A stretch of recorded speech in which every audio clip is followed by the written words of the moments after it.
are you? Good. Okay. Thank you for having me.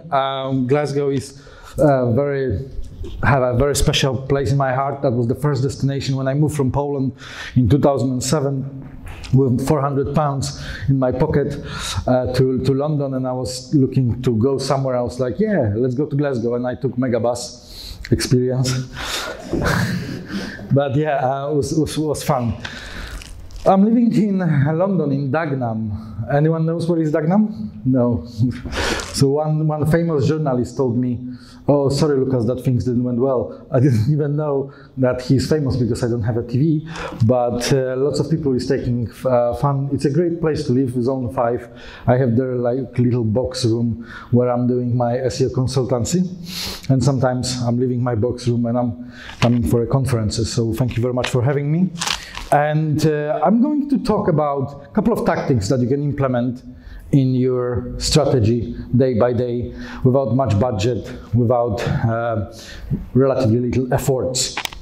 So let's start. The first tactic I wanted to talk about is something that I'm always offering to my customers. It's a snapshot. It's something that helps me to deliver very quickly results.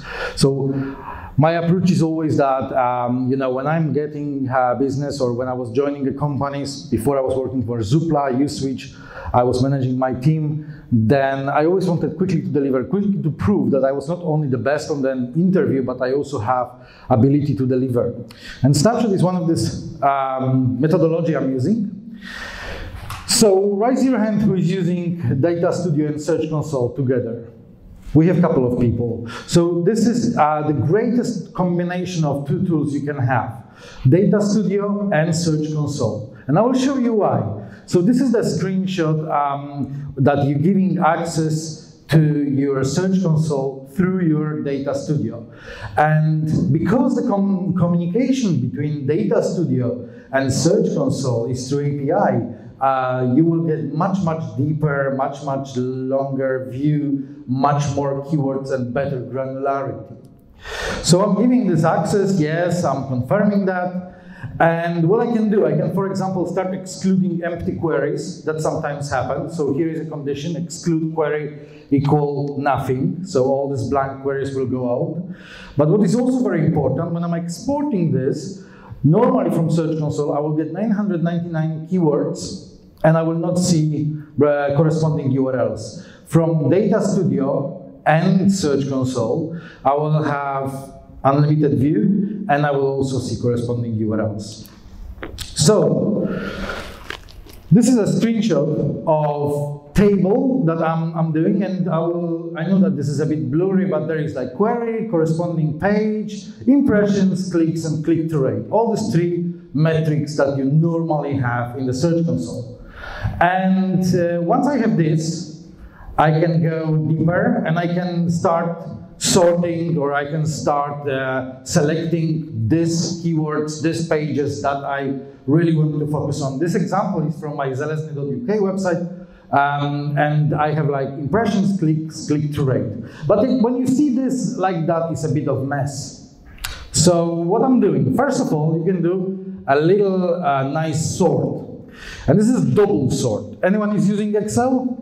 I'm joking, I know that you are. So you're doing this by two sorts. First, you're sorting by landing page, and then by metric.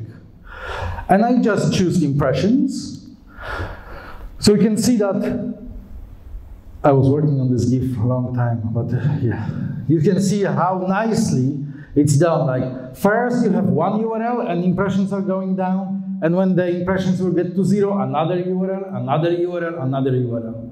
And then you can take the URLs from the top of the list, like five keywords per URL, or you can go even deeper and do creme de la creme of Excel, which is obviously pivot. And I love pivots. And whenever I'm starting doing SEO, I'm never thinking about keywords as such. I'm always thinking about landing pages and keywords that trigger these landing pages. Here is like one of the articles, find SEO clients, and you can see that people are reaching my website typing how to get SEO clients without cold calling, how to find SEO clients, how to get SEO clients, how to get local SEO clients. And I can see that these first 3 keywords are giving some traffic, and the other 2 are giving only impressions, but not getting any clicks. So I should immediately start working on optimization around these 2 bottom keywords from this list of 5. There is no sense to go really for 20, 30, 50 keywords. You will not be able to optimize one URL for 50 keywords immediately, but you can choose the 5, 8, maybe 10 best performing. And here is another one, SEO Snapshot, a little inception. We are talking about this right now. So snapshot methodology, I have a page there, SEO Snapshot Method. And you can see that I have only impressions except of the first one, and other keywords doesn't give much traffic. So I can start thinking how I can get traffic, how I can optimize content to make this page more relevant. And here is an example of implementation. There is a domain I bought some time ago, my little baby, socialmedia.pl. So I paid a grant for this domain, and I think the guy is still angry on himself that he sold this for that cheap. So this is a screenshot from a software called Senuto. It's kind of like SEMrush or Searchmetrics for Polish market, a very good tool if you want to deal with a Polish market. And the blue line is the number of keywords in top 10, and the orange or the yellow one is my competitor. And now we have a period acquisition, aka I didn't tell my wife what I did. And then she was like, what are you talking constantly about the social media PL? And I was like, take a seat, I need to talk to you. And then I started, but when I said like one grant, she was like, all right. And then I started dealing with content marketing. And you can see that this number of keywords started growing. And finally I was like, okay, time to start doing serious shit. And that was obviously a snapshot. And that's a number of keywords, but you can also replicate this chart on analytics. And let's be honest, we're not talking about millions of visits, but we're talking about nice couple of thousand visits that I can, similar to what Craig said, monetize through affiliate. So that is a snapshot, and you can see this the same, like you have acquisition, content marketing, and snapshot method at the end. And conclusions. Use keywords that are already ranking quite well. You're using Google as your advisor. You're saying, hey Google, show me where I'm ranking or where my client is already ranking. Leverage quality traffic and play Google game. If Google is thinking that you should rank somewhere in top 10 or top 5, probably there is a right intent, and you just need to give a little push, a little help to push these keywords out. Now, the butterfly effect number 2, keyword magic tool. Is a part of SEMrush. Anyone is using SEMrush? Raise your hand. We have a couple of people. Whoever is not, I will send you later affiliate link, and you can buy it. So normally we are talking about keywords by intent, and it's like very complicated. Awareness, interest, consideration, blah, blah, blah. You know, I don't care about this. For me, questions is what really matters. Why, how, what, where. And I'm talking about like this first part, which is the green part, when you're attracting a primary audience that maybe never heard about your brand, and then you have retention and advocate when you're attracting an audience that already heard about your brand. And do you know Simon Sinek's golden circle start with why? Raise your hand. You know that? Yes. So Simon Sinek's done a great presentation about this. It's amazing. Start with why. When you are looking from the company owner perspective, you're starting from why. Then how, then what. But we are not looking from a company owner perspective. We're looking from the user, from the customer perspective, someone who is about to reach your website. And when you're looking from that perspective, that circle looks a bit different. So that circle looks like that. And now, I call this a SEO search volume golden circle. The size of the circle is potential volume. You can see that how is the biggest, the dominant part, then what, and then why. And when I showed this to my friends, they were like, yeah, that makes sense, because why is very philosophical, isn't it? I was like, well, yes, but if I will tell this to you here, then you may not be convinced. So how I can convince you that this model is kind of right? So first of all, I'm billing you, I speak two languages. I speak Polish and English, so I could compare this also with Polish results, and how is the Polish version of how is the most popular. And then I was thinking, okay, what can I do? Let's take a very good players in the content marketing field. And I took these guys, HubSpot. HubSpot is great, they're doing great content marketing. And take a look, I analyzed over 1 million keywords, and how, keywords with how, in this pool of 1 million, that is 149,000 keywords. Then what and why is a very, very little chunk. I was like, okay, so we're getting there. My hypothesis is proven. Now I will go into another example, and I took Shopify. And when I took Shopify, I saw that this is pretty much the same story. Over 1 million of all the keywords, and then how, 90,000. Then what, and then why. And there is a massive difference between how and where what and where why is.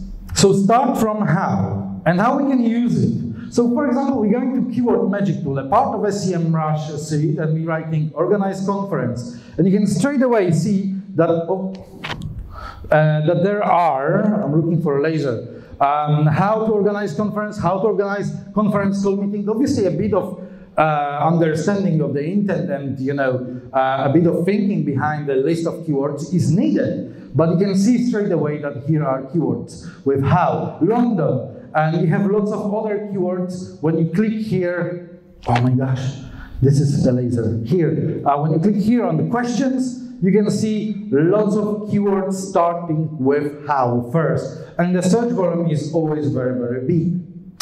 And then I was like, okay, SEMrush is giving also keyword difficulty. So I could potentially try to find keywords with very big search volume and word how and very low keyword difficulty. And I found how to cook broccoli. So if you would launch a website about how to cook broccoli, then you will definitely have lots of traffic very quickly because no one is trying to rank on this keyword. Different story how to monetize this. And then I went deeper. I was working in a price comparison website, like USwitch, and I was thinking like, if someone would come to me and say like, Lukasz, I'm going to launch a new price comparison website, I would be like, are you crazy? Are you mad? No, I really want. I have even like budget £3,000. So I would be like, okay, let's start from how. And you can see that when I'm going to questions that are in Keyword Magic Tool, I can start how to pay off credit card, how to buy Bitcoin with credit card, how do cashback credit card work. And again, that's not the main keyword, the most popular, but that's our keyword somewhere in the mid-range or maybe even long tail. But these keywords have very high intent of clicking, and there is potential chance to beat these big players which are 4 years on the market. And then we're going into tactic number 3, link building through brand mentions. So, a bit of story. My name, I'm impressed because Craig said this correctly, Lukasz Zelezny. When you have a Polish name and Czech surname living in UK, what could go wrong? I've been Lukasz Zelensky, Zeleny, Zelenish, and it's simple. It's Lukasz Grzegorz Zelezny, and this is how you pronounce this. So I really don't understand where's the problem. And I was even thinking like, everyone is doing this mistake. I will change this name and surname, and I will choose like a common surname, and the first name will be uncommon, like a bit extraordinary. And I was thinking I would go with the name Archibald Smith. And I was about to change, and then I saw this. We even look a bit alike. Archibald Smith was from Scotland and was living in 19th century, and he's still occupying the first spot with his Wikipedia page when you type Archibald Smith, so not the bad SEO for someone who is dead for 100 years. But then I noticed like, hold on, if I have such a crazy name and surname, I can at least try to do brand tracking, brand mention tracking.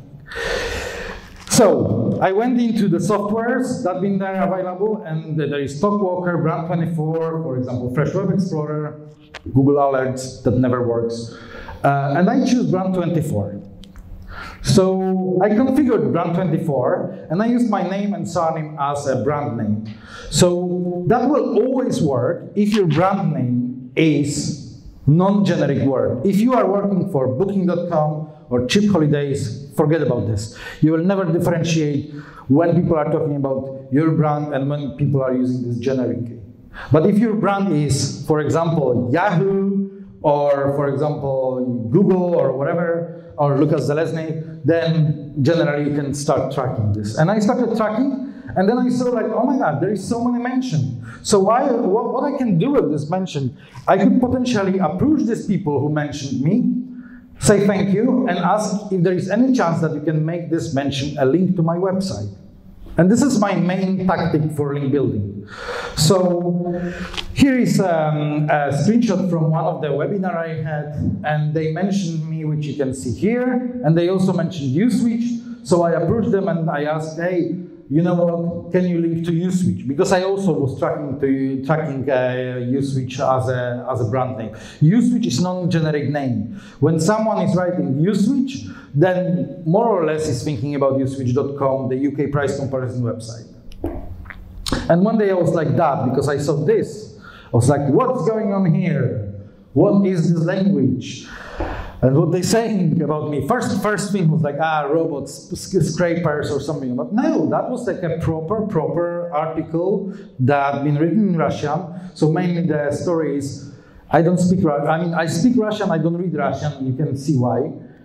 I have neighbors who are living in Dagenham, like on the same street. Sometimes they invited me, more vodka we have, more fluent I am. So I was thinking like, hold on, why it's like that? And I noticed that they done something interesting. They put Lukasz Zelezny here with a Latin alphabet, and also that's an article they took from my LinkedIn, they translated and they link here to my LinkedIn. When I approached them, I was like, thank you very much, but you know what? Maybe you can link to my website rather than to LinkedIn. You know, LinkedIn have enough links, as the name is saying, so maybe you can link to me. And they changed this link. And take a look. Oh, sorry. This clicker is sometimes funny. So Zelezny UK, I built that way almost all of these links, 219 links, just tracking where the mentions are. But if you will say, I have a generic name and I cannot track this, then I will say, okay, there is another tactic you can go with, links and social media profiles. And obviously I'm not talking about putting links to Facebook and thinking that this is working for SEO, because it's not. But there is something interesting I noticed. And take a look, this is my website, my other baby, SEO.London. And when I launched this, obviously I had 0 backlinks. But then I noticed something very funny. This is my LinkedIn profile. I love LinkedIn with passion. And I noticed something that really hits me. When I checked how many backlinks from external website is pointing to my LinkedIn profile, I've been shocked. I went to Majestic and I put a URL of my LinkedIn profile, and I saw that there is 20 domains and 141 links. So why they are pointing to my LinkedIn instead of to my website? I don't care that much. Am I doing kind of like a free link building for LinkedIn? Because this is how it looks. So I started approaching these people and saying like, hey, do you remember this article 3 years ago? Can you change this link from LinkedIn, from linking to my LinkedIn profile to my website? Most of them is okay. Some of them say fuck off, but this is fine. And you see like how many referring domains is here. Some of them like site visibility, remoters, PPC masters. You know, some of them like people I know. I was like hanging out together and so on. And here is remoters. That website belongs to Aleida Solis. You may know Aleida. And there was the same story, that there was a link to my LinkedIn, and I approached and asked, hey, any chance that you can link to my website? Yeah, no problem. And then here is another, that was an article I wrote for AccuRanker, and you can see that they put here LinkedIn, and I asked them to add my zelezny.uk, which they did. And again, that's one more link that I received. Now, If we see on SEO London, on this screenshot, I had 11 domains with links. If you would have access to Majestic, you can check right now. I have almost 100 domains linking to my SEO.London website. And you know, SEO Consultant London or SEO Consultant in London, I'm right now on the first position. And then I went deeper. I went to Facebook. I found also that there are a couple of domains, couple of links, and then I almost get a heart attack because I went to Twitter and I was like, what the hell is here? 164 domains I can use to repoint to my website. And I started doing this. It's a process. I'm normally doing this between 2 a.m. and 3 a.m. with a cup of coffee, but it's great fun. And then I'm checking this next day and the day after, and then I sometimes, you know, like recontact people and saying like, hey, did you see my email, and so on and so on. But most of them is absolutely fine. So then I check another my profile on Facebook, and so on and so on and so on. So why does it work so well? You mostly know who links to your social media profiles.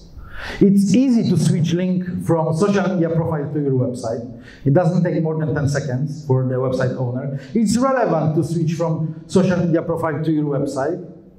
And then it's organic, kind of. And you can save tremendous amount of time rather than, you know, thinking, what should I do next with my link building? Check what you have there. Now, strategy number 5, the merge, is a super secret strategy. Merge subdomains into subfolders. I have like a very, very interesting case that I've been shortlisted for UK Growth Awards. And generally the story was, there was a client who had a domain.com, there was a main website and blog. And this blog had really, really good content and lots of backlinks. But overall, they haven't had that much traffic. And I was like, listen, we should make this blog as a folder. So you would have one kind of like ecosystem rather than two right now. So domain and then subdomain. And he was like, will it work? I was like, that will work tremendously well.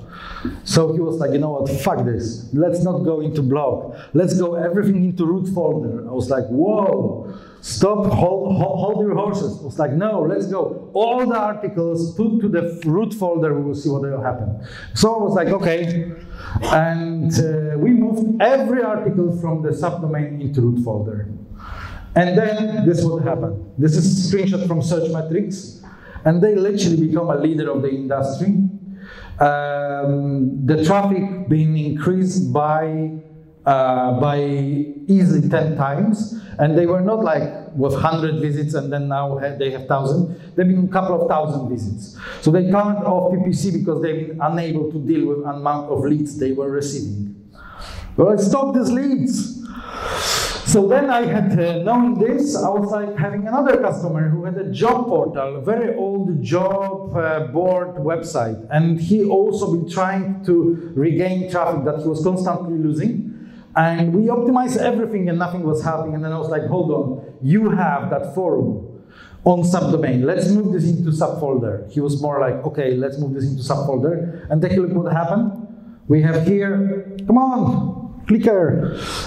We have here this growth, then a little decline, but they are still way above where they've been with the visibility before the migration. And remember that this is not simply like transition from the traffic from subdomain into subfolder. It's like a synergy. You will have 1,000 visits on blog dot and 2,000 visits on main website. That's 3,000. When you migrate this blog dot into subfolder, that's no why you will get 10 or 20 or 50,000. Obviously, authority of the website and how long the website was online is very, very critical. It's not like it will work always for every website. But if you have any customer or if you're working for a website for your company that have the setup with subdomain, try to convince to move everything into subfolders. And then the results. So here is that customer pre-SEO period, and you can see that the blue line, which is here, was like wobbling, and this orange guys were above, and something was happening here. And I was like, whoa, what's going on here? And we'll be like, fuck off. And they are like way above, and they still keeping that rankings, and gods know where they will get in next year. So that was me, Lukasz Zelezny. Thank you very much for having me. There is my website, and find me on LinkedIn, and have a great day. Thank you.